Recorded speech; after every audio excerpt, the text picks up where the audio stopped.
Károly Kós, né aux frontières de la Transylvanie, fait ses études à Kolozsvár avant d'intégrer l'université à Budapest. Son univers architectural particulier, son caractère fort et résolu, se manifestait déjà pendant ses années universitaires. Contre la volonté de son père, il choisit l'architecture, refusant d'embrasser une carrière d'ingénieur. Les maisons de ses parents à Kolozsvár-Brétfő et sa propre maison à Stano figurent parmi ses premiers projets réalisés après ses études et témoignent de l'influence de l'architecture moderne finlandaise. À cette période, on lui attribue plusieurs commandes dans la capitale et ses environs. Il joue un rôle déterminant dans la conception architecturale du zoo de Budapest, situé dans le bois de Ville, l'un des centres de divertissement de cette métropole en pleine expansion. Il participe à un programme d'envergure pour la construction d'écoles dans la capitale. Il dessine la place principale et un immeuble d'habitation de la cité-jardin hongroise la plus moderne de son époque, le cité-jardin Veckerlé, à destination des ouvriers et des fonctionnaires.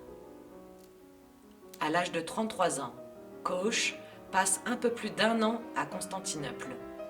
L'étude de l'architecture de la ville a donné naissance à un livre intitulé « Istanbul », publié en 1918. Cette monographie constitue un ouvrage important sur la ville par le regard de cet architecte. Ce bref séjour à Constantinople représenta pour lui une expérience déterminante, un coffre au trésor qui influencera l'ensemble de sa carrière. La ville et les Turcs demeureront pour toujours dans le cœur de Kós. Après quelques années intensives à Budapest, il en a assez de la grande ville et revient progressivement sur ses terres natales où il jouera un rôle social très actif. Il accepte de plus en plus de commandes dans la région. Il participe à des appels d'offres, hôtel de la préfecture, pavillon d'exposition à Rome, dessine d'importants ensembles architecturaux.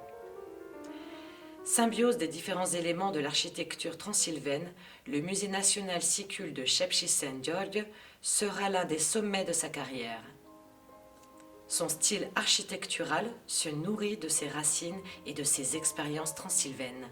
Son traitement de l'espace, les formes utilisées, les ornements évoquent l'architecture traditionnelle de sa terre natale.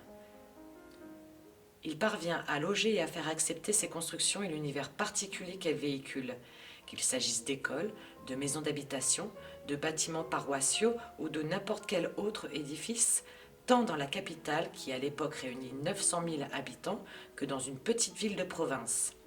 Il devient un personnage marquant de l'architecture et de l'art hongrois.